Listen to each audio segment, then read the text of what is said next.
पुत्र कार्तिकेय, इस असुर के उदर को फाड़कर अपने पिता के सखा श्री कृष्ण को मुक्त कराओ पुत्र।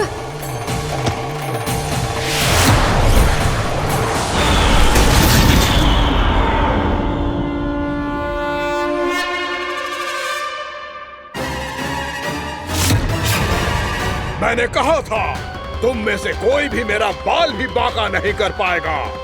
तुम देवताओं का तो सामर्थ्य ही क्या, स्वयं देवों के देव महादेव भी मेरा कुछ नहीं बिगाड़ पाएंगे। कृष्ण को अपने उदर में ही पचा जाऊंगा मैं।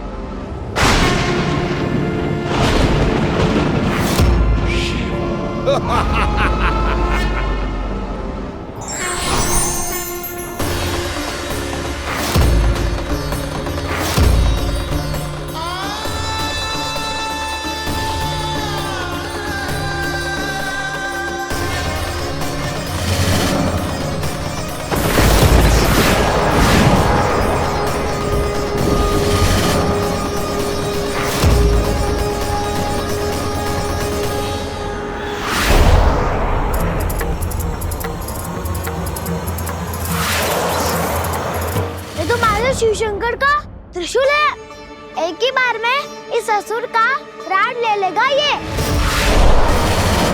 हाँ, महादेव का त्रिशूल।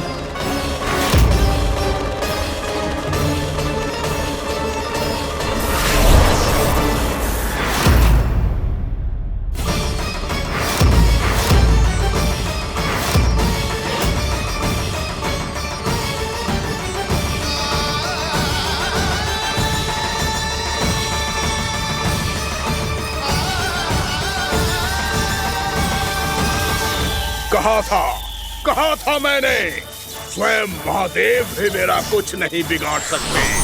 अजय हूं मैं, अजय।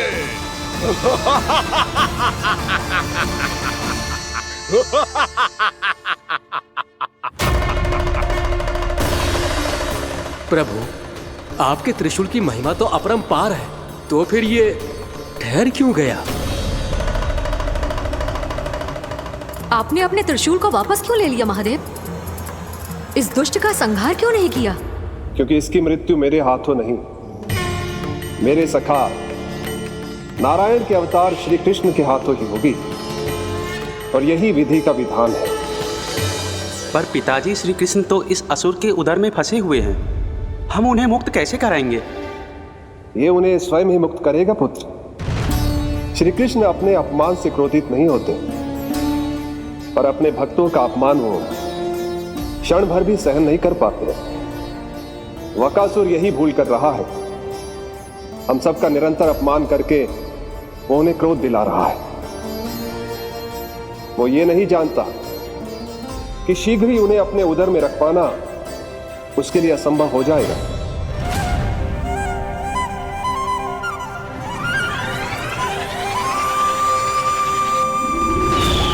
क्या हुआ महादेव, पराजित होकर भी मुस्कुरा रहे हैं? पर अब तो महादेव कहलाने के भी योग्य नहीं रहे आप। असफल देवताओं की इस अयोग्य सेना को लेकर चले जाइए यहाँ से। ना ये मेरा सामना कर सकते हैं और ना ही आप। मेरी शक्ति के सामने आप अक्षम हैं महादेव।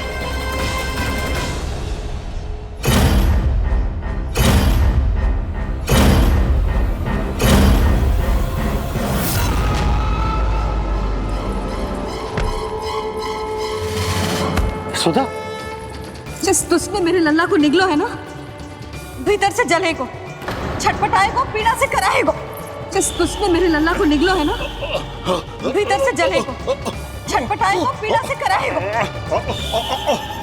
ये क्या हो रहा है मुझे?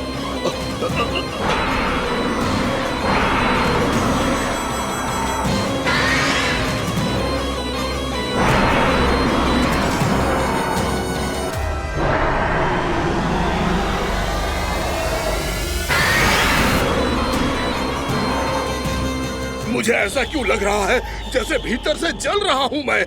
ये क्या हो रहा है मुझे?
हे प्रभु, मैंने ऐसे कौन से कुकर्म किए थे कि मुझे ऐसी मृत्यु प्राप्त हुई?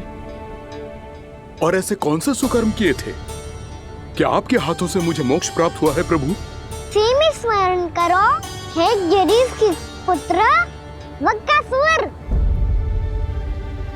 स्मरण करो, कैसे अपने पिता की तरह अभिमान से भरे हुए थे तुम। स्मरण करो, कैसे हमें पराजित करने के लिए पूरी सृष्टि को संकट में डाल दिया था तुमने, और हमें विवश होकर पराजय स्वीकार करनी पड़ी थी। स्मरण करो, कैसे तुमने देवराज इंद्र का छत्र चुरा लिया था। पर यह सब भी पर्याप्त नहीं था वक्कासुर। तुम्हारे पापों का घड़ा तब भरा था जब तुमने देवी गंगा के जल में साधना करते हुए जजाली मुनि की तपस्या में व्यवधान डाला था।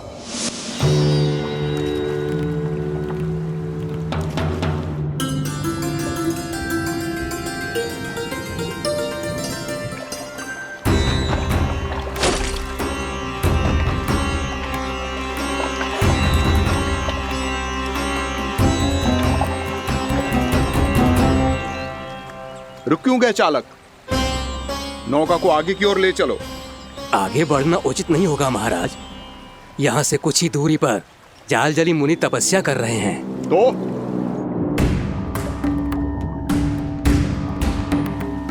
मेरे मत्स्य आखेट के क्षेत्र में इसने तपस्या करने की भूल की है। मेरे ही राज्य में मेरा कोई क्षेत्र मेरे लिए वर्जित हो, यह मुझे स्वीकार नहीं है। आपने पर्याप्त मत्स्य आखेट कर लिया है महाराज। यदि तुम इन मछलियों का आहार नहीं बनना चाहते हो, चुपचाप मेरी आज्ञा मानो। क्षमा, क्षमा महाराज।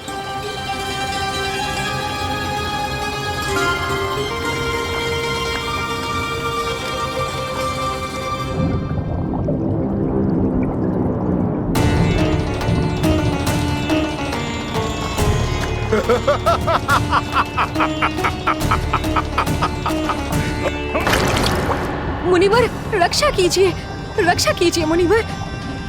हमारे प्राण बचाइए मुनिवर, मुनिवर हमारे प्राण बचाइए।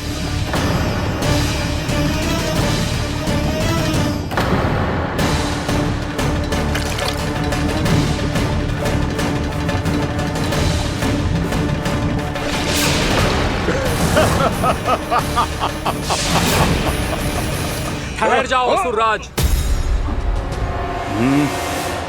इन मछलियों को हानि ना पहुंचाओ। क्यों मुनि? अब मछलियां पकड़ने के लिए मुझे तुमसे आज्ञा लेनी पड़ेगी। तुमने तपस्या करने से पहले किससे आज्ञा ली थी? मां गंगा से, इस जल में रहने वाली सभी मछलियों से।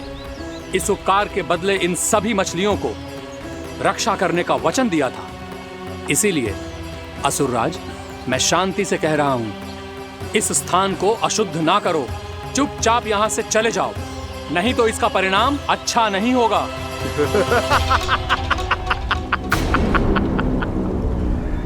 तुम जिन देवताओं की तपस्या कर रहे हो ना मुनि, उन्होंने भी मेरा कुछ नहीं बिगाड़ पाया था, और तुम मुझे धमकी देने का दुस्साहस कर रहे हो।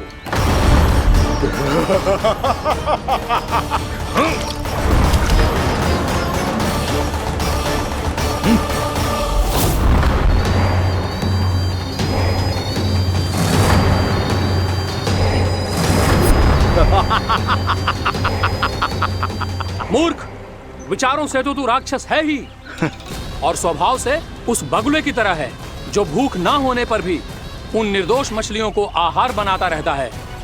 इसलिए अभी इसी क्षण से तू वकुला का जीवन जिएगा। ये मेरा श्राप है, ये मेरा श्राप है।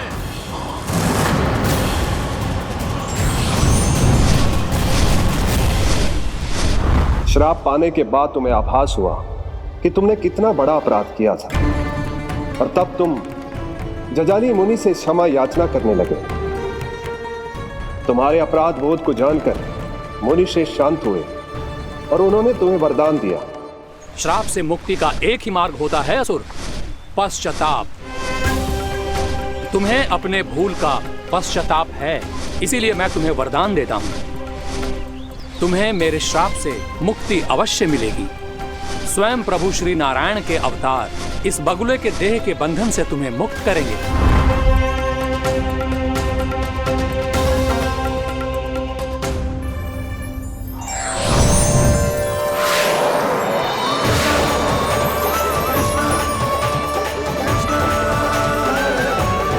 प्रणाम स्वीकार करें प्रभु।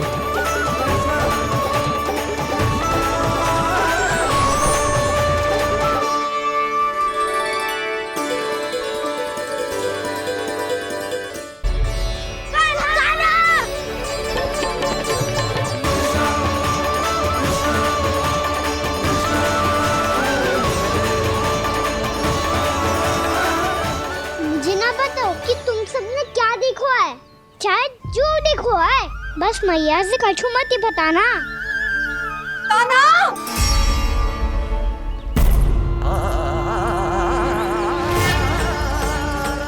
कान्हा! मेरा लल्ला!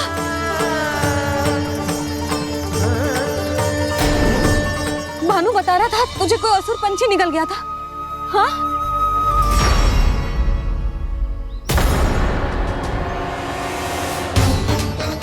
हे नारायण, ये क्या है?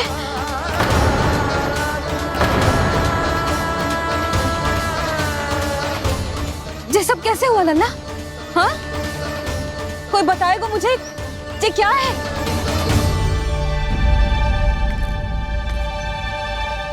श्रीधामा, मधुमंगल, चिची को सब कुछ बता दो।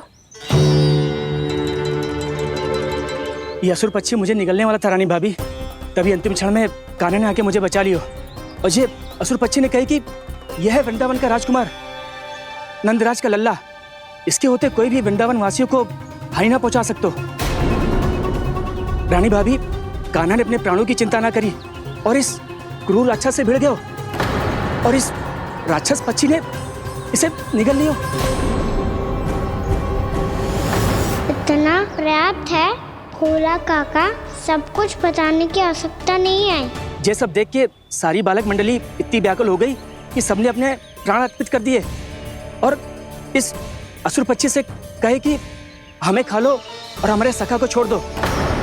इन बालकों का पराक्रम देख के सभी देवतागण यहाँ आ गए और उनके हृदय भी पिघल गए और उन्होंने इस राक्षस पक्षी से युद्ध करके इसे मार गिराया। देवताओं के राजा इंद्र के वज्र का प्रहार तो मैंने अपनी आंखों से देखा है ताई जी। और फिर उसके बाद अग्निदेव ने अग्निवस्त्र का प्रहार किया। जय न काकी, वरुण देव, कार्तिकेय, यमदेव सबने मिलके युद्ध किया इस राक्षस से। कहा था अभी मत बोलना। अरे सब मिलके फंसा दोगे मुझे। भद्रकाली, हमारे शिव शंकर भी आए थे छोटी माँ। जाओ आप भी। बाबा साईता, मुझे लगता है कि ये कान्हा भी इन्हीं देवताओं में से एक है। संभव तो है चीची, स्मरण है पूतना और तृणावर्त के आक्रमण के समय भी ऐसा ही हुआ था। सभी राक्षस मारे गए थे पर अपने कान्हा को एक खरोच तक न आई थी।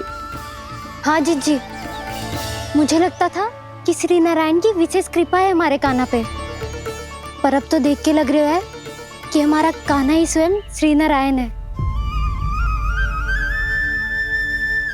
या फिर उनका अवतार है ये। अरे बस करो तुम सब,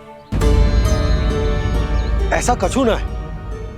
अरे जितनी बात सुनी है उससे तो यही लग रहा है कि कान्हा देवताओं और असुरों की युद्ध के बीच में फंस गया था। उसका इस सब से कोई लेना देना ना है। तो फिर इसके तन पे एक भी खरोच क्यों ना आया नंदराज? हाँ,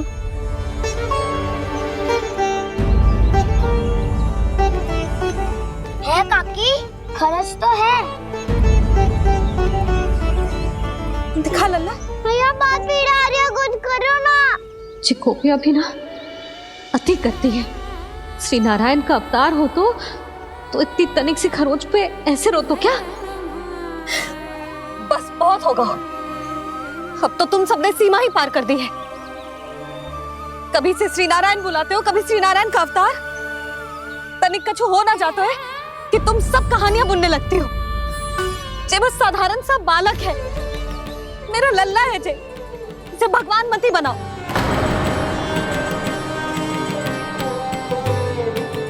और तू, क्या आवश्यकता थी तुझे यहाँ आने की? हाँ, वो भी मुझे बिना बताए।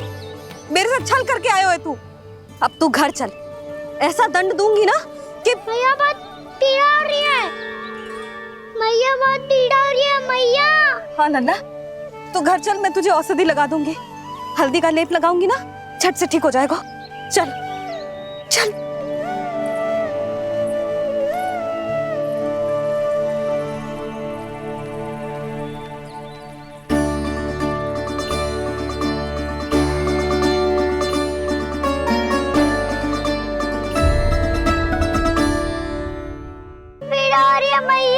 हाँ नन्ना, तू घर चल, मैं तुझे औषधि लगा दूंगी। हल्दी का लेप लगाऊंगी ना, झट से ठीक हो जाएगा। चल चल।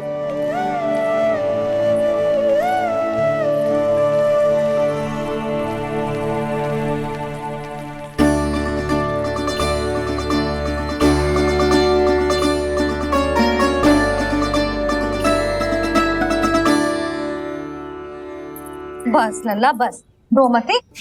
चल चल चल, आजा। अभी औषधि लगाऊंगी ना, तेरी सारी पीड़ा लुप्त हो जाएगी। आजा आजा, बैठ जा लल्ला। अभी आई मैं। हाँ,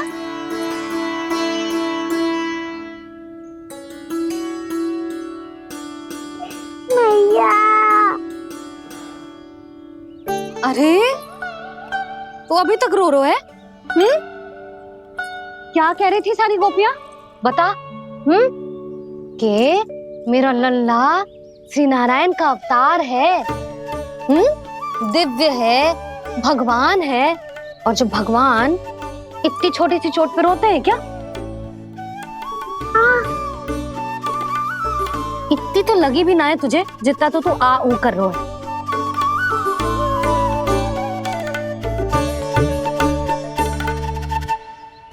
आओ ना, करूंगो।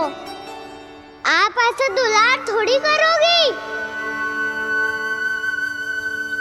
ओहो, वृंदावन का गौपालक जे इतनी छोटी सी चोट पे रोता है ना? गोप बालकों का मुखिया इतनी छोटी सी चोट पे रोता है? मेरा लल्ला तो सबसे शक्तिशाली है। जे इतनी छोटी सी चोट तो क्या बड़े बड़े राक्षसों से भी ना घबराता है। हाँ, एक बार में सबको समाप्त कर देता है कि ना? हाँ मैया, यदि कोई राक्षस वृंदावन की ओर तेरी दृष्टि करके आएगा तो सबसे पहले कान्हा को सुरक्षा में खड़ा पाएगा। फिर चाहे जो बाल बन के आए या बगुला बन के।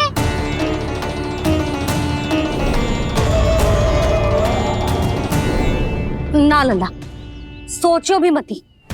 वृंदावन की सुरक्षा करना तेरा दायित्व ना है। तुझे और कोई संकट का सामना करने की आवश्यकता ना है। अभी तो मेरी पीड़िता का हरण कर रही थी, अचानक से क्या हो गया मैया को? कोई आवश्यकता ना है तुझे ऐसे संकटों का सामना करने की। आने दे आज तेरे बाबा को, सीधा सीधा बोल दूंगी। बहुत हो गए उनके तर्क वितर्क। मेरा फूल सा लल्ला वन में अकेले गौचारण के लिए ना जाएगो। आज बगुले ने निकल लियो, कल कछु और हो जाए तो? नारायण ना करे, कहीं कछु ऊंच नीच तुझे कछु हो जाए तो? मैं तो जीते जी मर जाऊंगी।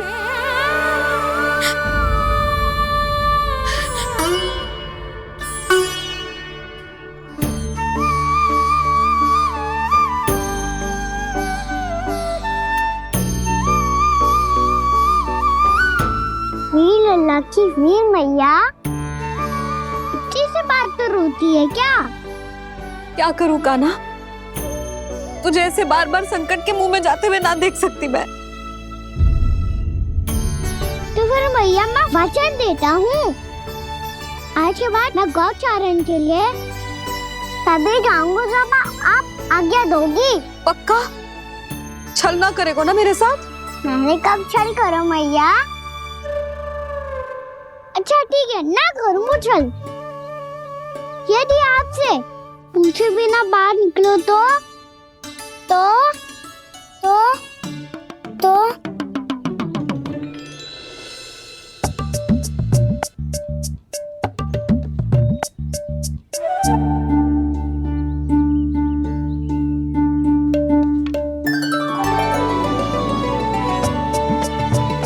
ये रही आपकी छड़ी और ये रही मेरी पीठ। ठीक, बिना तापर तोड़। ठीक है, जब तूने अपना दंड निर्धारित कर ही लियो है तो सोच ले, अब अगर तूने मेरी बात ना मानी तो तोड़ तोड़ छड़ी पड़ेगी, समझ आई?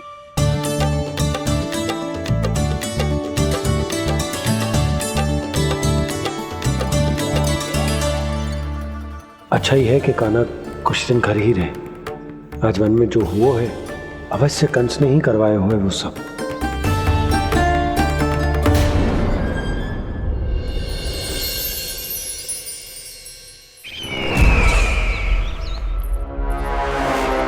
आपका ये धनुष तो सबसे अधिक शक्तिशाली था महाराज, ये कैसे टूट गया?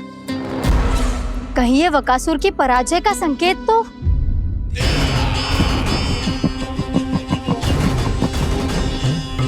प्राप्ति, लगता है तुम्हें शुभ समाचार मिला नहीं। उस बकासुर ने उस विष्णु अवतार को जीवित ही निगल लिया है। अरे अब तक तो उस नन्हे से बालक को पचा भी चुका होगा वो। उसके तन में रक्त बनकर वो विष्णु अवतार और उसकी शक्तियां दौड़ रही होंगी। क्षमा कीजिए महाराज। क्षमा कीजिए, इस अशुभ से मुख से शुभ समाचार आने दो। माथे के बल को ढीला करो, चेहरे पर मुस्कान लाओ और कहो, महाराज, वृंदावन में मातम फैल चुका है। मैं ऐसा ही करता महाराज, यदि सूचना सत्य होती तो।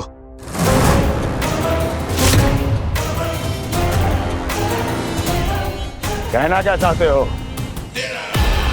एक क्षण में सूचना उगलो, अन्यथा मेरा योद्धा बकासुर विष्णु अवतार की तरह तुम्हें भी जीवित निकल जाएगा। आने दो।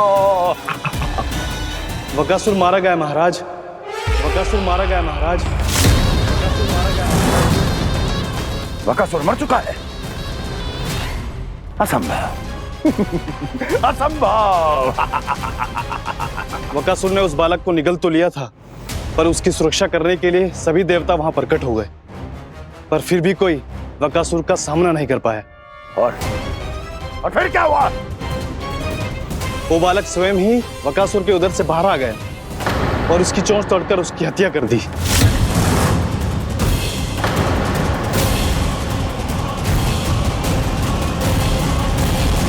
वन में बकासुर की चोंच टूट गई और यहाँ आपका ये धनुष।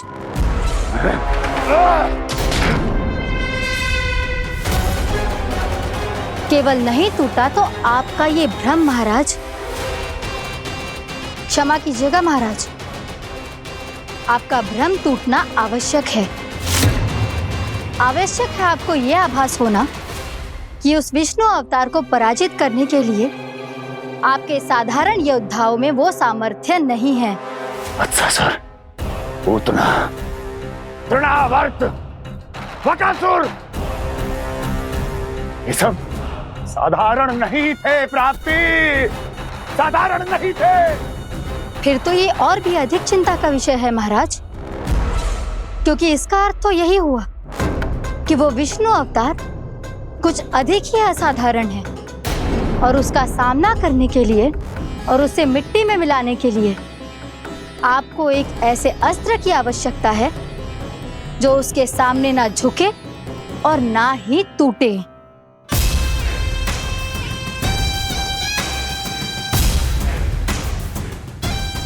तो फिर मैं ऐसा ही अस्त्र ढूंढूंगा, चाहे आकाश पाताल एक क्यों ना करना पड़े मुझे, 10 दिशाएं 14 भुवन क्यों ना नापने पड़े मुझे, मैं उस अस्त्र को अवश्य ढूंढ निकालूंगा जो उस विष्णु अवतार के प्राणों की डोरी इस धनुष की तरह तोड़ सके।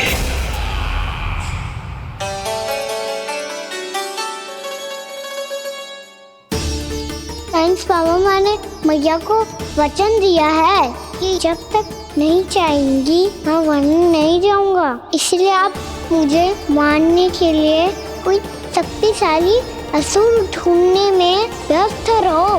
कुछ दिन तब तक मैं व्यस्त रहूंगा अपनी मैया की सेवा करने में।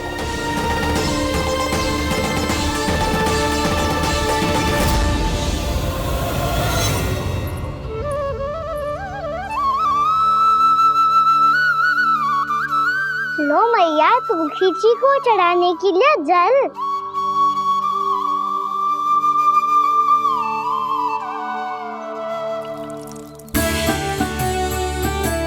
लो मैया, और आटा।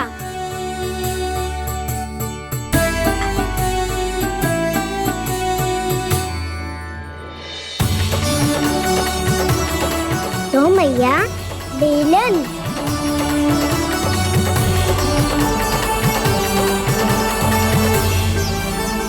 ले तनी खा ले। ओ मैया, भूख ना लगी है। बिना भूख के खाने से क्या लाभ? और तेरा जब पेट तो कह रहा है कि उसे भोजन चाहिए, और लाभ कैसे ना है लल्ला? भोजन का लाभ है ना, तन को पोषण मिलेगो, स्वास्थ्य बनेगो, जे तेरी भुजाओं में शक्ति आ जाएगी ताऊ के जैसी, ताऊ से भी अधिक। तेरे जे केस भी लंबे हो जाएंगे। सच्ची मैया? सच्ची। माप के देख लियो नित्य दिन। तनी खा।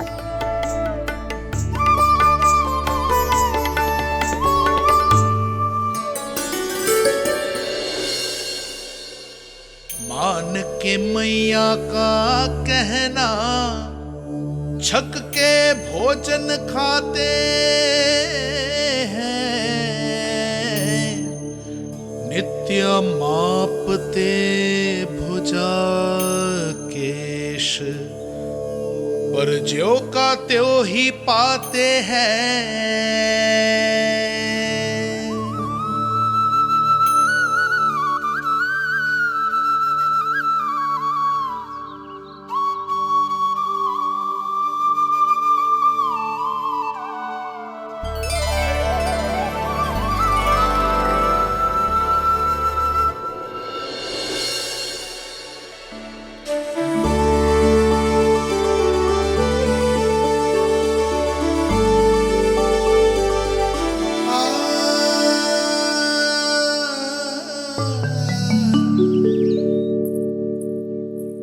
ले लल्ला, फल खा ले। ना, मुझे ना खाने फल वल। क्यों? लंबे केस और शक्तिशाली भुजाएं ना चाहिए?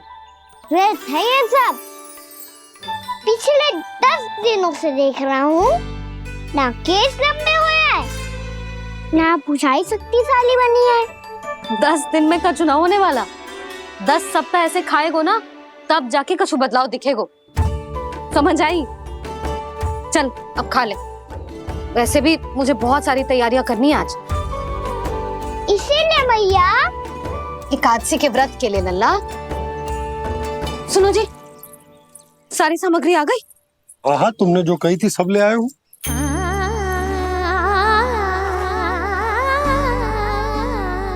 इसमें नारियल तो है ही ना, उसके बिना मैं एकादशी की पूजा कैसे करूंगी? यशोदा, मैंने भोला से कह दिया, वो लेकर आते ही होगो, घबराओ मत। कैसे ना घबराओ जी, आपको पता है ना एकादशी का व्रत मेरे लिए कितना महत्वपूर्ण है। पतो है। अरे इसमें तो दिए भी ना है। दिए ना है? अब मैं अभी लेकर आता आप रहने दो, मैं ही लेके आती हूँ। भक्त भोला राम के यहाँ से है। भक्त भोला राम? मेरा अर्थ है कुमार भोला यहाँ के यहाँ से। हाँ हाँ वो ही।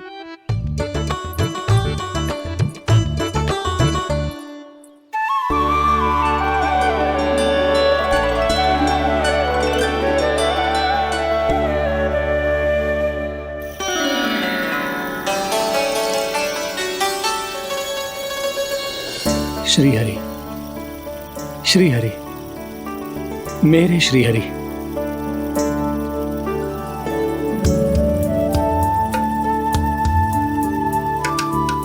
मेरे श्री हरि। भोला राम, मेरी मटकी तैयार है। मेरे श्री हरि, मेरे श्री हरि।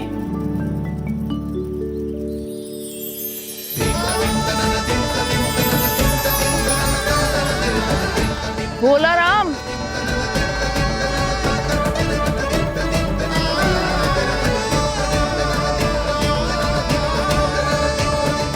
भोला काका, ओ भोला काका।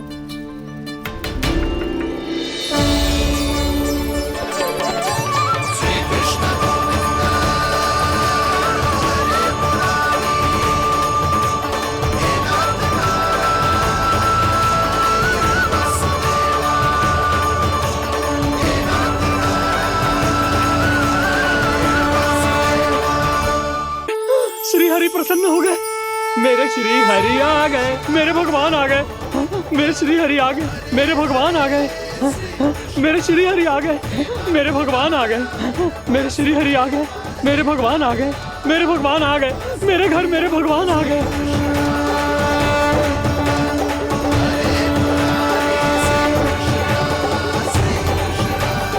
मेरे घर आ गए, मेरे श्री हरि आ गए। हाँ, मेरे श्री हरि आ गए।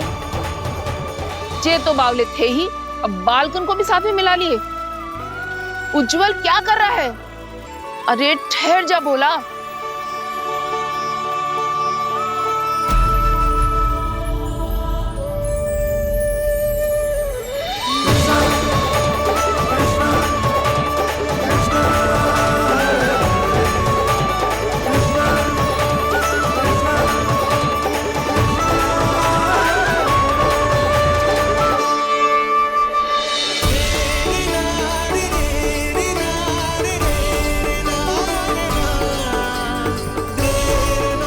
प्रेम से बुलाओ, आएंगे हरि भी।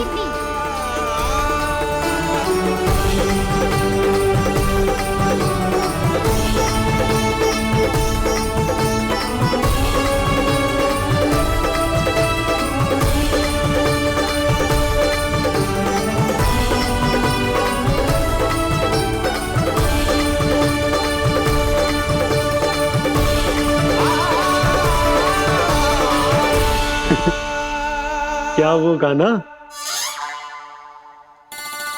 किसकी धुन में झूम रहा तू? निर्मल निशा भक्ति की धुन में।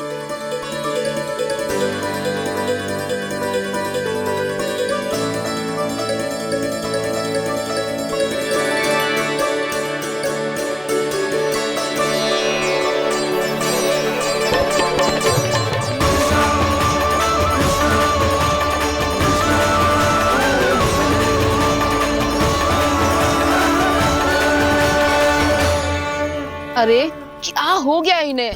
बावले हो गए हैं क्या? ठहरो, कोई आवश्यकता ना है ऐसे बावलों की तरह नाचने की।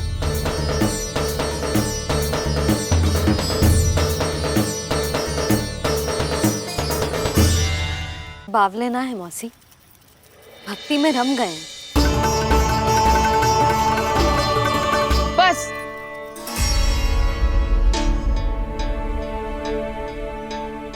हम सब कब से खड़े हैं यहाँ, पर तुम्हें कुछ ध्यान ही ना है।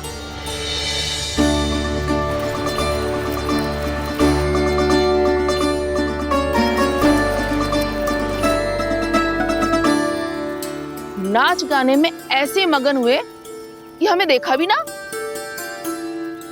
मुझे नाचते हुए देख मेरे श्री हरि को इतना आनंद आ रहा था कि मैं अपने आप को रोक नहीं सका। और वैसे भी मेरे जन्म का एकमात्र उद्देश्य है श्री हरि की सेवा करना, श्री हरि को प्रसन्न करना। तुम बावले हो भोलाराम, या हमें बावला बना रहे हो? श्री हरि और तुम्हें देख रहे हैं? हाँ, अभी वो यहीं थे, देख रहे थे। भोला काका, आपने भी ना अति कर दी। अब हमें भी बताओ तो नहीं, कहाँ थे श्री हरि?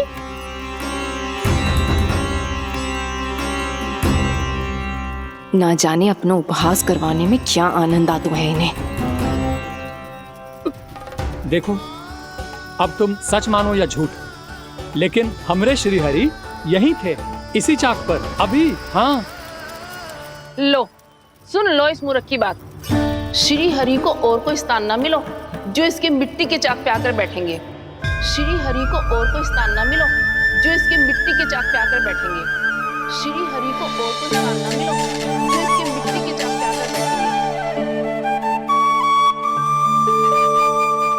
जैसी मैया भैंसो ही लल्ला, दोनों का कुछ पता ही ना चलतो, कब किस बात पर प्रसन्न हो जाए और किस बात पर रुष्ट। अरे मैं भला असत्य क्यों बोलूंगा? अभी अभी यही थे श्री हरि। हाँ,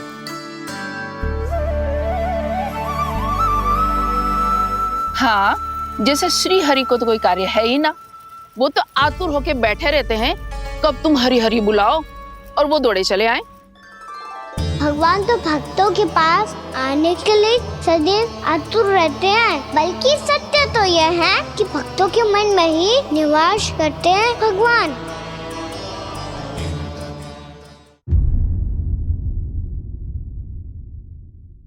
मैं भला असत्य क्यों बोलूंगा? अभी अभी यही थे श्री हरि। हाँ,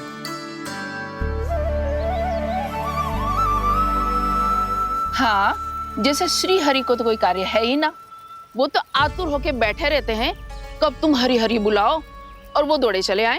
भगवान तो भक्तों के पास आने के लिए सदैव आतुर रहते हैं, बल्कि सत्य तो यह है कि भक्तों के मन में ही निवास करते हैं भगवान।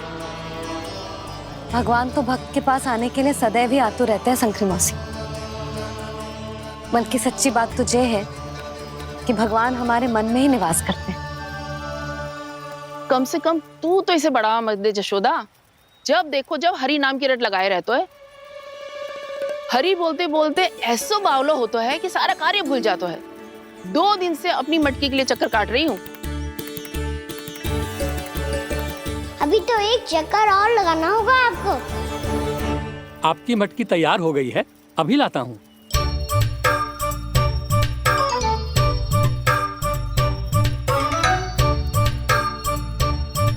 लो जी मटकी।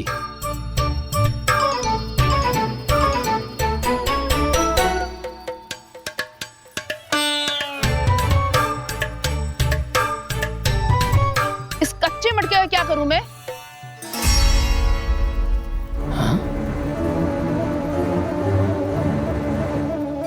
पर इसे तो मैंने भट्टी में पकाया था।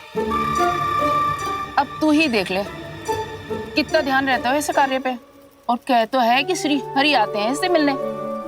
हाँ, आते हैं और आगे भी आएंगे हमारे श्री हरि हमसे मिलने। और आके मोक्ष देंगे, है ना? मांगूंगा तो मोक्ष भी दे देंगे, मांगूंगा तो मोक्ष भी दे देंगे, मांगूंगा तो मोक्ष भी दे देंगे। अभी तो ये बता कि तू मुझे मेरी मटकी कब देगो? और मेरी मांग कब पूरी करोगी भोलाराम जी? मेरो घड़ा मेरे दिए तो तैयार है ना, कल एकादशी की पूजा और व्रत के लिए। एकादशी का व्रत? हाँ, एकादशी का व्रत। इसे करने से श्री हरि बहुत प्रसन्न होते हैं। अच्छा, फिर तो अभी लाया।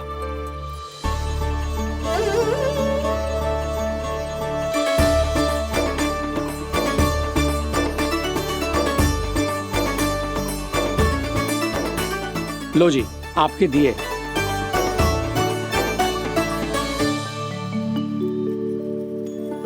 और जो हमने मांगा है वो? बाकी सब शेष द्वादशी के दिन मिलेगा, क्योंकि कल मैं भी एकादशी का व्रत रखूंगा, क्योंकि कल मैं भी एकादशी का व्रत रखूंगा, क्योंकि कल मैं भी एकादशी का व्रत रखूंगा।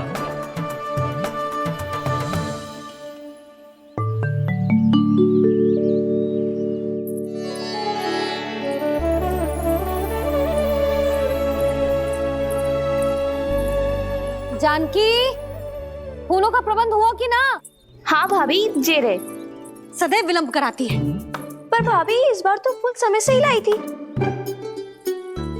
क्या हुआ जशोदा, अभी तो पूजा की तैयारी ना हुई?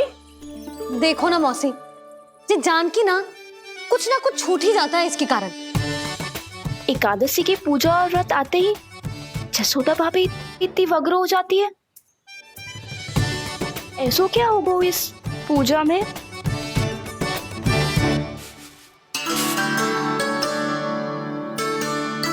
ये थाली में रोली चंदन रखने से, दिया जलाने से के होगो? आपको पता भी है एकादशी का व्रत क्यों रखते हैं? क्या महत्व है इसका? लो, जे तो मैं जसोमती रानी से पूछना भूल ही गया। पर हाँ भगवान, मेरे लिए इतना ही पर्याप्त है कि इस व्रत को रखने से मेरे श्रीहरि हमसे प्रसन्न हो जाएंगे।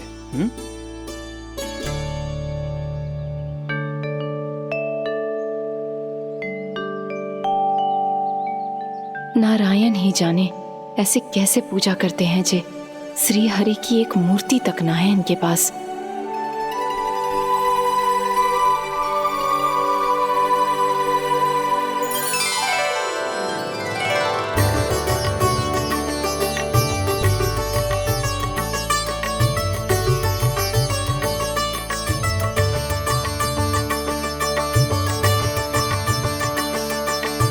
प्रभु, न तो मेरे पास मूर्ति है और ना तो इस व्रत के विधि विधान के बारे में मुझे जानकारी है, और ना ही मुझे इसके महत्व के बारे में जानकारी है, पर फिर भी मैं करना चाहता हूं।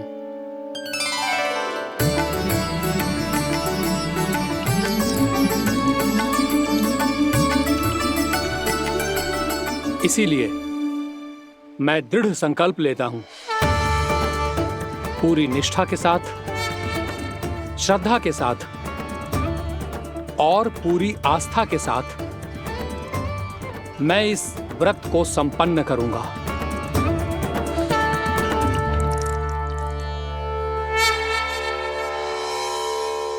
हम संकल्प लेते हैं कि एकादशी के व्रत को पूरी निष्ठा के साथ संपन्न करेंगे।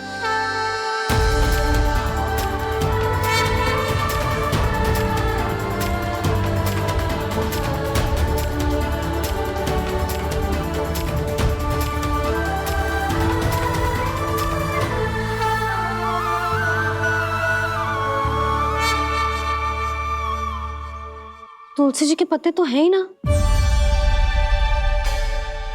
श्री नारायण को तुलसी जी के पत्ते के बिना भोग ना चढ़तो है। जानकी, तुलसी के पत्ते कहाँ हैं? भाभी, मैं तो कब से यही पूछना चाह रही थी कि तुलसी के पत्ते लाऊं क्या, पर आप तो व्यस्त थी ना। तुझे कितनी बार समझाओ है ना, यदि तेरे कछु करने से किसी और की कोई हानि ना हो रही हो या किसी के अच्छे कार्य में सहायता हो रही हो तो मुझसे आज्ञा लेने की आवश्यकता ना है। समझ गई भाभी, आगे से जाना उनको। ले अभी लेकर आती हूँ।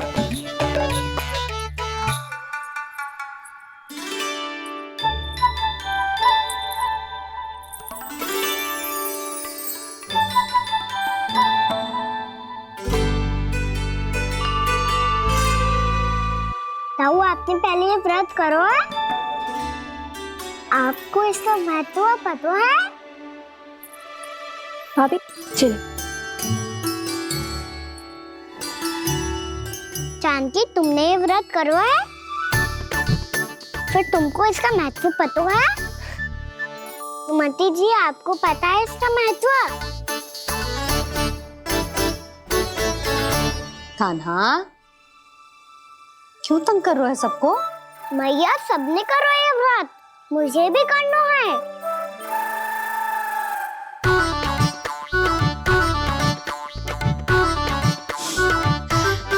ये व्रत केवल बड़ों के लिए होती है लल्ला। जब आप ये व्रत कर सकती हो, बाबा कर सकते हैं, ये सारी गोपियां कर सकते हैं, वो भी कर सकते हैं, तो मैं क्यों ना कर सकता? क्योंकि तू कल तक भूखा ना रह पाएगो लल्ला। जब भक्त रह सकते हैं, फिर मैं क्यों नहीं रह सकता? मेरा अर्थ है कि नारायण के भक्त मैया, मैया मान जाओ ना, मुझे करने दो ना ये व्रत। अपनी लल्ला पे आप विश्वास ना है आपको? विश्वास है। अच्छा ठीक है, तू भी कर ले।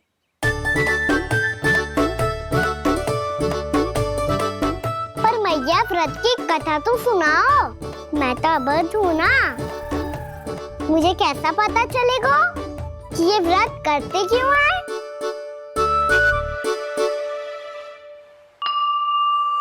प्रभु, मुझ अबोध को कैसे पता चलेगा कि इस व्रत का क्या विधि विधान होता है और क्यों रखा जाता है और इसका महत्व क्या होता है?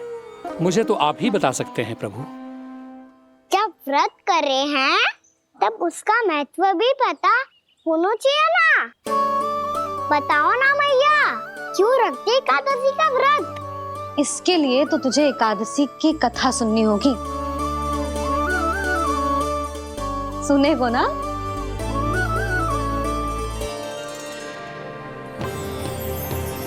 वसुदेव सुतं देवं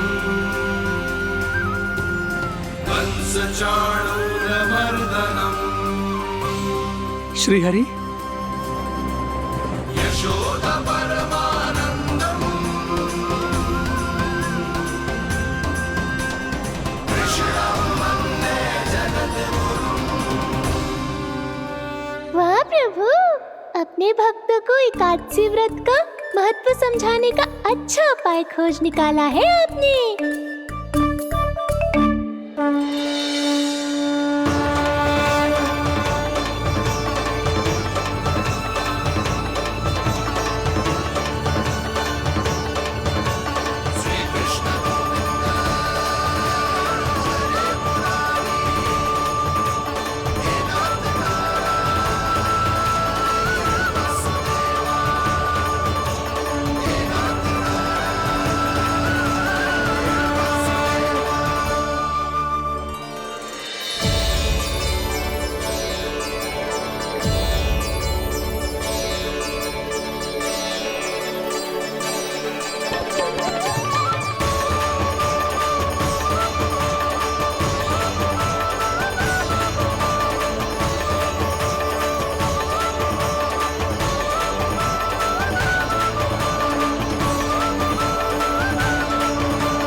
अब सब जन एकादशी के व्रत की कथा ध्यान से सुनना, तभी जे व्रत पूरा माना जाएगा।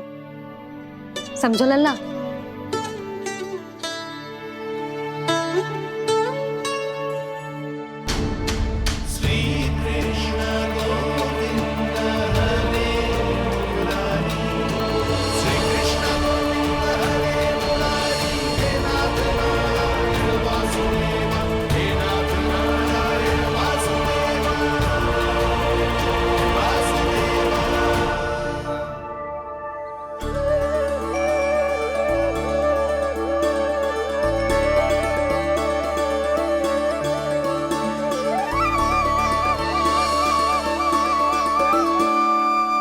सतयुग में चंद्रावती नाम के नगर में मूरा नाम का एक असुर राज्य करता था।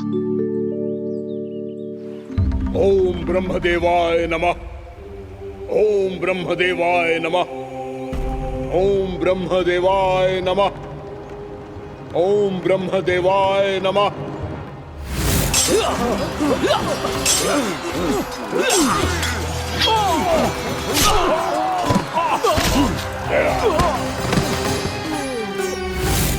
ओम ब्रह्मदेवाय नमः।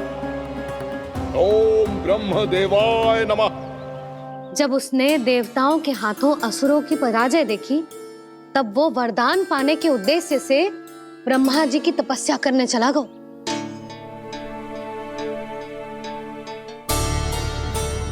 शीघ्र ही मूरा की तपस्या सफल हो गई और ब्रह्मदेव जी उससे प्रसन्न हो गए।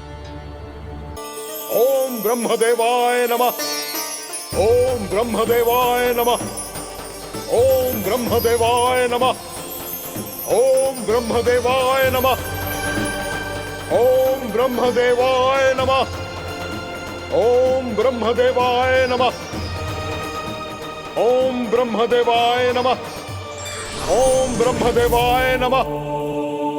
मूरा, प्रणाम ब्रह्मदेव। तुम्हारी तपस्या सफल हुई। बोलो, तुम्हें क्या वर चाहिए?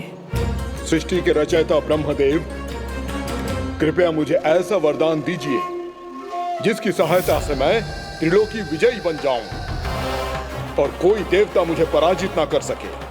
यहां तक कि देवताओं के रक्षक, सृष्टि के संचालक भगवान श्री विष्णु के लिए भी मैं अपराजय रहूं। तथास्तु, तथास्तु, तथास्तु। प्रणाम ब्रह्मदेव।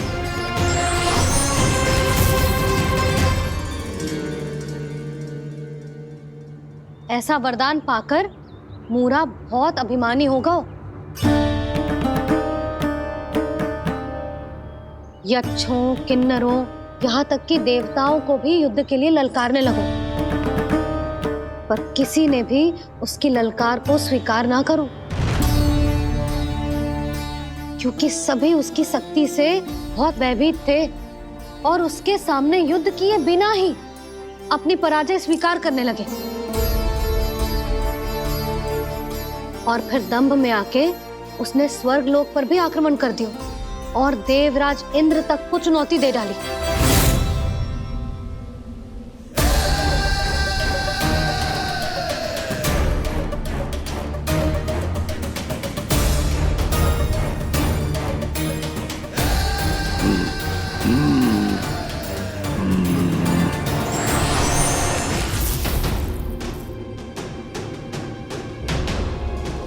मैं प्रतीक्षा कर रहा हूं देवराज, क्या उत्तर है तुम्हारा? मुझसे युद्ध करोगे या फिर बिना लड़े ही पराजय स्वीकार कर मेरे अधीन हो जाओगे और सौंप दोगे मुझे अपना ये स्वर्ग लोक? सारी शक्ति तुम्हारे मुख में है या कुछ बाहुबल भी है तुम्हारे पास? मैं तुम्हारी चुनौती स्वीकार करता हूं मूरा, मैं तुम्हारी चुनौती स्वीकार करता हूं मूरा।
खैरिए देवगण, असुर राज मूरा को ब्रह्मदेव का आशीर्वाद प्राप्त है। आप में से कोई भी इन्हें पराजित नहीं कर पाएगा।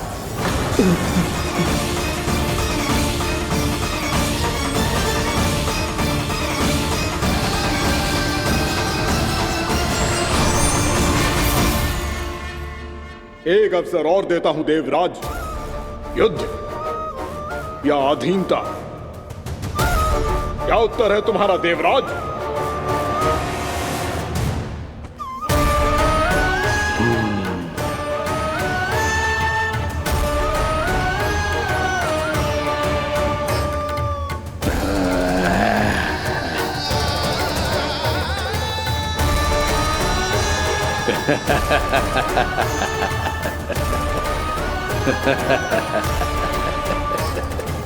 इंद्र और सभी देवताओं ने मूरा के आतंक में आके उससे भयभीत होके अपना सिंहासन छोड़ दियो।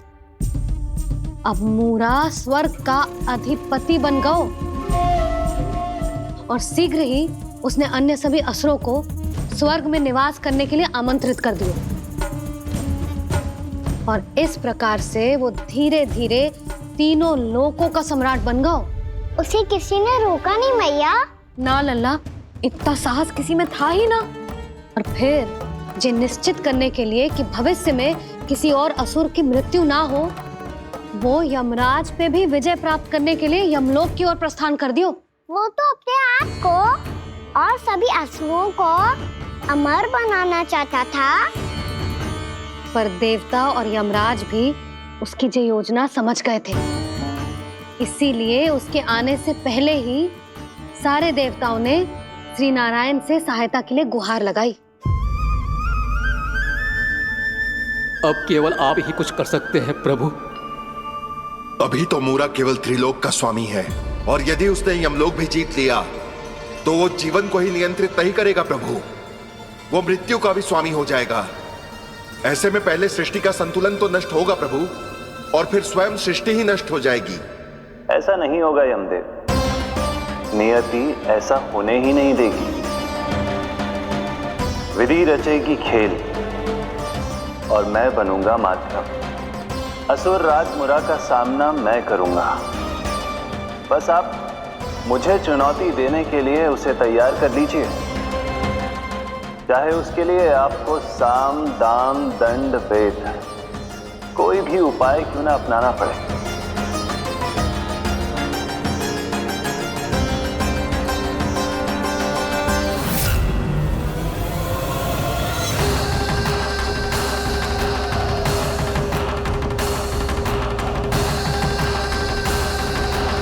आप तो मेरी प्रतीक्षा में पहले से ही खड़े हैं यमदेव। तब तो आपने मेरी चुनौती के बारे में भी सुना ही होगा। कहिए, क्या उत्तर है आपका? मेरा स्वागत करके अपना राज्य त्यागेंगे या मेरा सामना करके अपने प्राण? असुर राज मुरा का सामना मैं करूंगा। बस आप मुझे चुनौती देने के लिए उसे तैयार कर लीजिए, चाहे उसके लिए आपको साम दाम दंड भेद कोई भी उपाय क्यों ना अपनाना पड़े।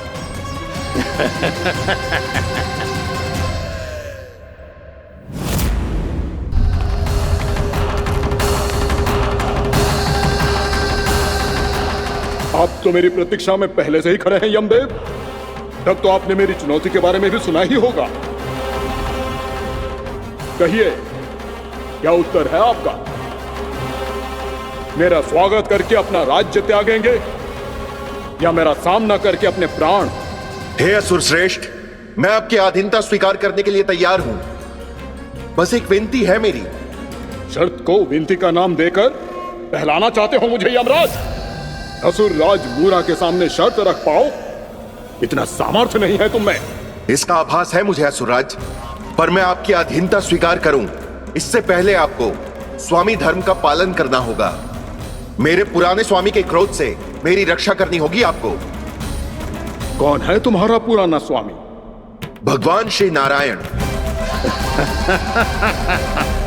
और छोटी माँ, मूरासुर को तो श्री नारायण से भी रक्षा का वरदान प्राप्त था ना? यही तो श्री नारायण की लीला थी बलराम। पर वो राक्षस अपने दम में जे समझ ही ना पाओ कि वो क्या भूल करने जा रहा है, और पहुंच गो भगवान श्री नारायण को चुनौती देने के लिए।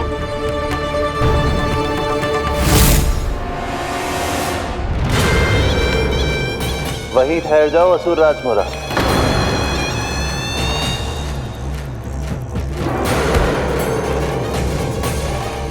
यहाँ क्यों आए? आपको पराजित करने और ये वैकुंठ जीतने, ताकि मैं यमलोक का स्वामी बन सकूं। फिर आओ, युद्ध भूमि में मेरा सामना करो।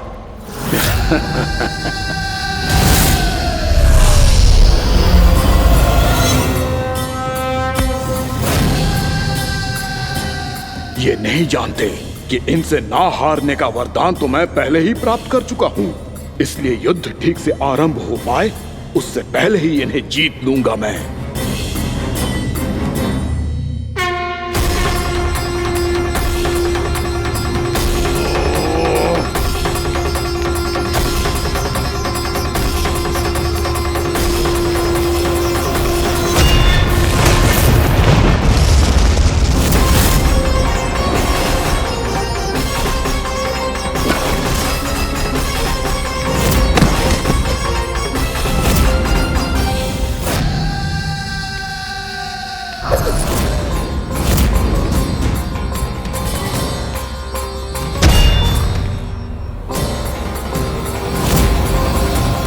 और इस प्रकार ये युद्ध वर्षों वर्षों तक चलता रहो।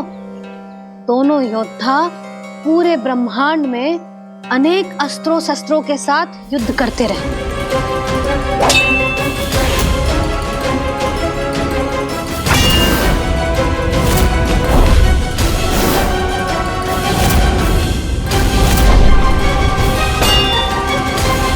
फिर क्या हुआ मैया?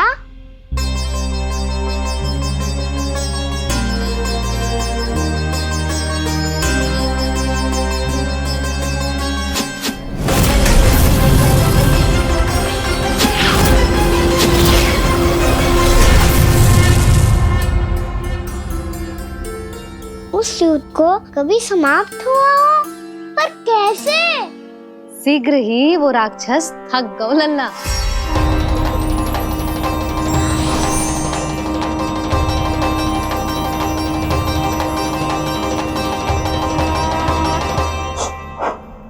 खड़े खड़े देख क्या रहे हैं नारायण?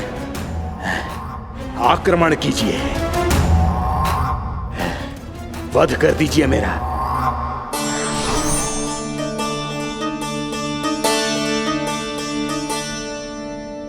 मैं तुम्हारी वीरता से प्रभावित हूं, इसीलिए इतनी थकान की स्थिति में मैं तुम जैसे वीर पर आक्रमण नहीं करूंगा। जाओ विश्राम करो। यदि फिर से युद्ध करने की इच्छा हो तो तुम्हारा स्वागत होगा।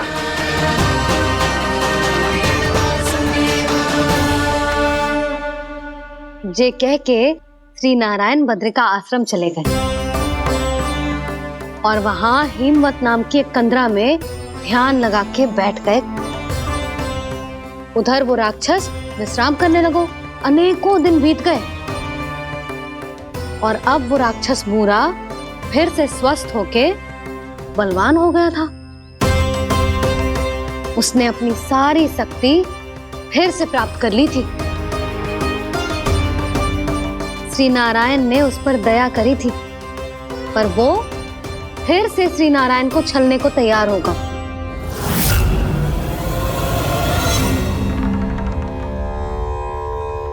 ध्यान में बैठे बैठे श्री नारायण योग निद्रा में चले गए, पर दुष्ट मूरा इसी अवसर का लाभ उठा के उनकी कंदरा में घुस आयो ताकि वो सोते हुए श्री नारायण पे आक्रमण कर सके।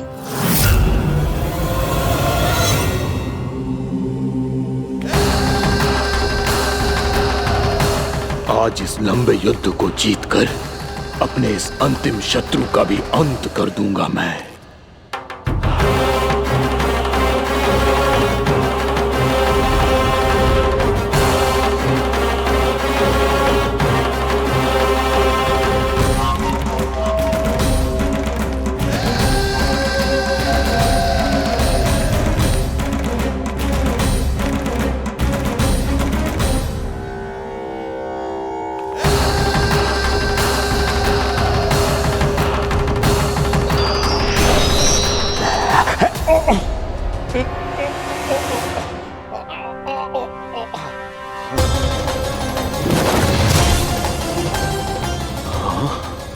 दुष्ट राक्षस,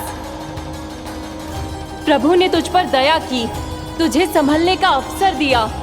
तू इन्हीं पर ही छल से वार करने चला है।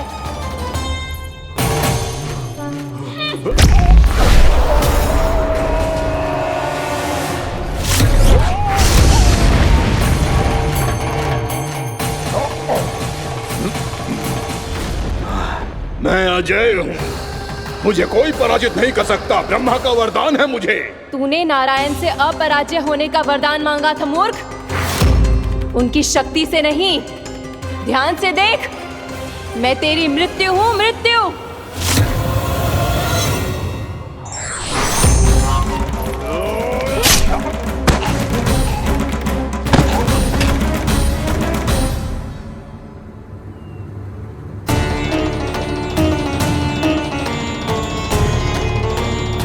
वो देवी कौन थी छोटी माँ?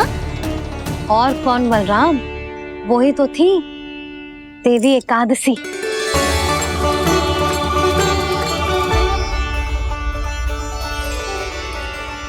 मुझे क्षमा कीजिए प्रभु, आपकी आज्ञा के बिना ही युद्ध करके आपके शत्रु को मृत्यु के घाट उतार दिया। क्षमा नहीं, आपकी तो प्रशंसा होनी चाहिए देवी। असुर राज को मारकर आपने सभी देवताओं को मुक्त करवाया है। इस पापी के अहंकार से तीनों लोकों की रक्षा की है आपने। आप एकादशी की तिथि पर मेरी एकादश इंद्रियों से उत्पन्न हुई हैं। इसीलिए मेरे सभी भक्त आपको उत्पन्न एकादशी के नाम से जानेंगे। सभी तिथियों में आपका स्थान सर्वश्रेष्ठ होगा। जिस तरह आपने राक्षस के आक्रमण से मेरी रक्षा की है, उसी प्रकार एकादशी के दिन व्रत करके जो भी भक्त आपकी कथा सुनेगा, मैं स्वयं उसकी रक्षा करूंगा।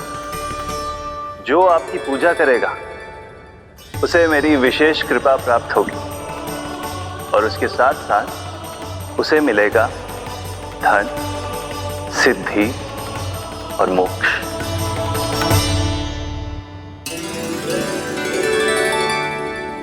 इसीलिए आज के दिन व्रत रखने का बहुत अधिक महत्व होता है। बोलो एकादशी मैया की जय। बोलो श्री नारायण भगवान की जय।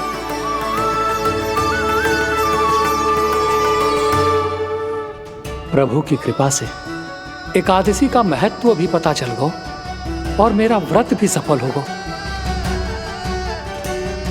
अब भी नहीं भूला राम, एकादशी का व्रत पूरी तरह तभी सफल होता है जब द्वादशी के दिन उसे पूरा किया जाता है।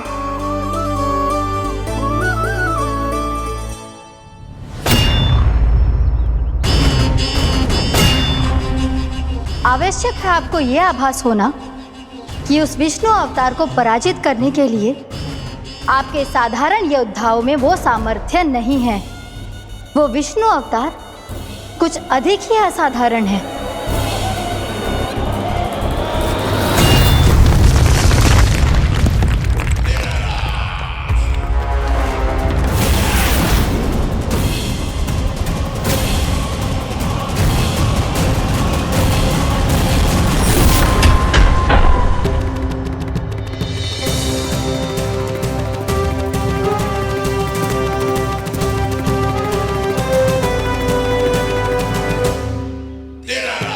अब मैं दिखाऊंगा उस विष्णु अवतार को असाधारण शत्रु क्या होता है।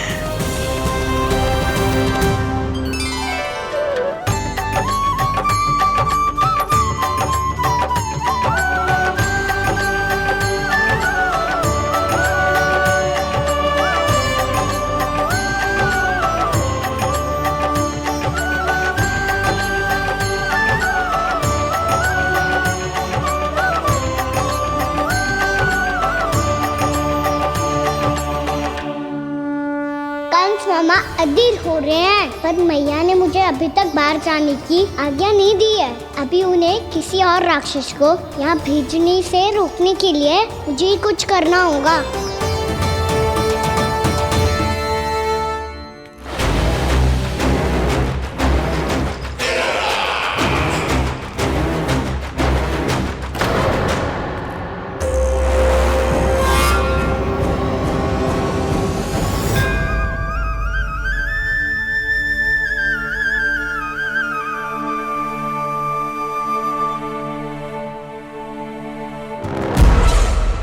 कौन हो तुम? बचपन से ही मुझे मारने का सपना देख रहे हैं, फिर मुझे ही नहीं पहचानते।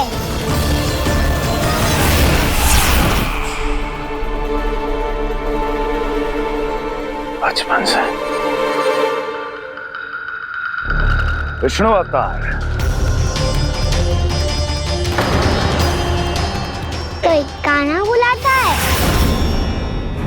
तो कोई मुरलीधर पुकारता है, कोई माखन चोर कहता है, कोई कहता है चिच्चोर। पर विष्णु अवतार इस नाम से तो बस आप ही मुझे बुलाते हो मामा जी। इतना साहस, ये तो यहाँ आ गया है।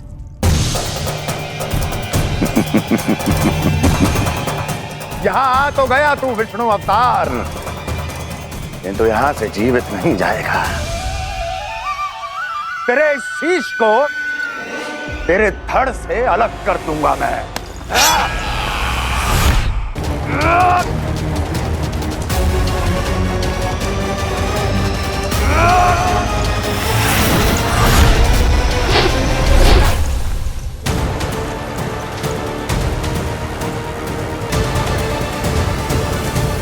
वहाँ कहाँ देख रहे हो मामा जी? मैं तैयार हूँ।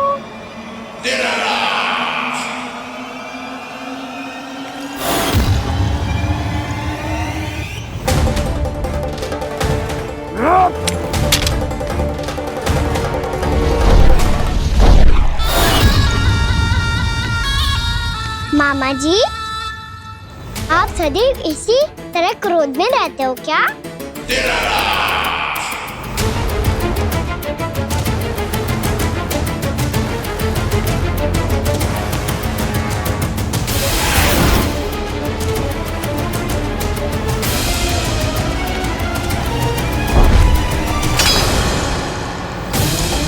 छोड़, छोड़ मेरी तलवार को। छोड़ो तो तब जब पकड़ा हूँ।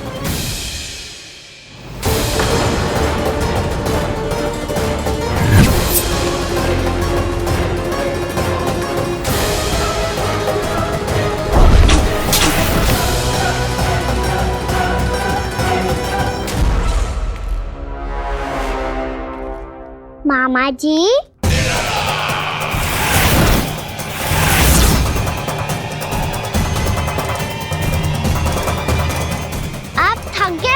थोड़ा विश्राम कर लो।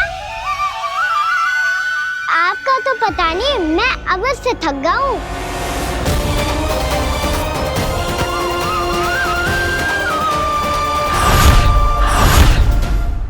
मेरे सिंहासन पर बैठने का तू साहस? अभी तो बस अभ्यास कर रहा था मामा जी। भविष्य में मुझे तो बैठना है यहाँ। आपने बल प्रयोग करके से अपने पिताजी से छीना था, मैं आपसे छीन लूंगा। जो छल और बल से लिया जाए वो अधिक समय तक टिकता नहीं है मामा जी।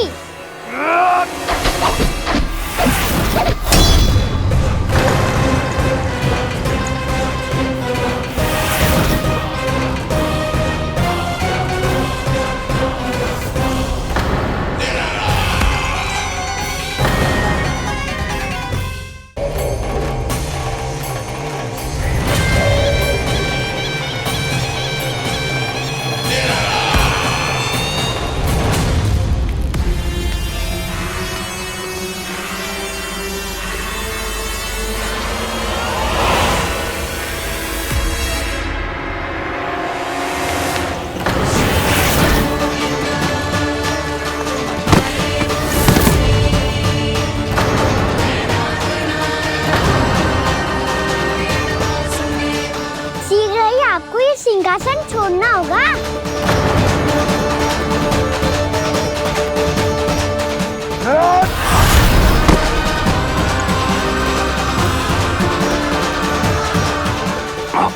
वो मेरा सिंहासन छीनना चाहता है। वो आ रहा है, वो आ रहा है। सैनिकों, दुर्जन, बंद कर दो सभी द्वार और झरोके। सब के सब इसकी हर संभावना पर इतना कड़ा पहरा बिठा दो कि ना तो कोई महल के भीतर आ सके ना तो बाहर जा सके। मुझे महल की चप्पे चप्पे की सूचना चाहिए। जाओ।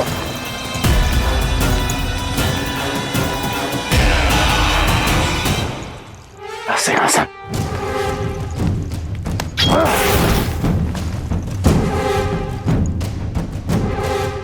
अब आ दुष्ट मायावी, ए छलिया विष्णु अवतार, मैं कंस तेरी प्रतीक्षा कर रहा हूं।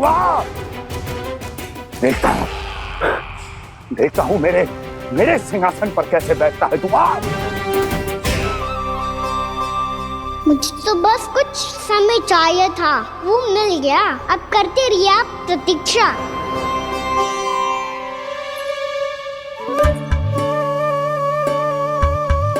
जी अपने आप से बातें क्यों कर रहे हैं जी?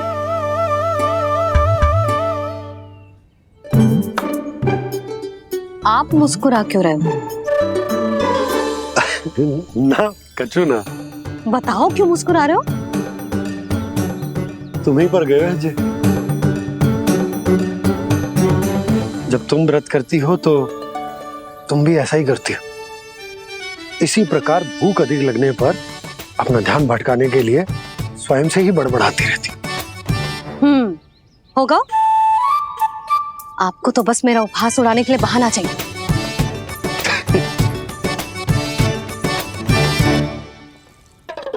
लल्ला भूख लगी है? ना मैया, व्रत करे तो भूख कैसे लगेगी?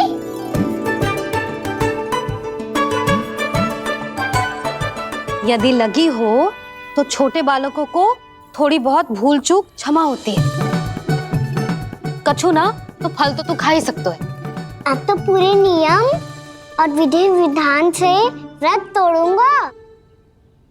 कल द्वादशी के सुबह मुहूर्त के अनुसार। ठीक।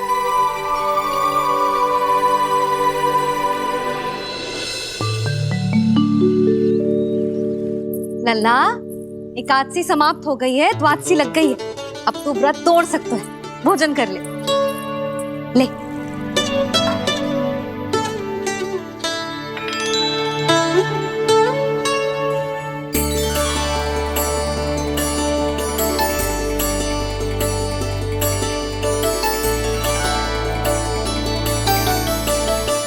आज तो कार्य कर लीजिएगा।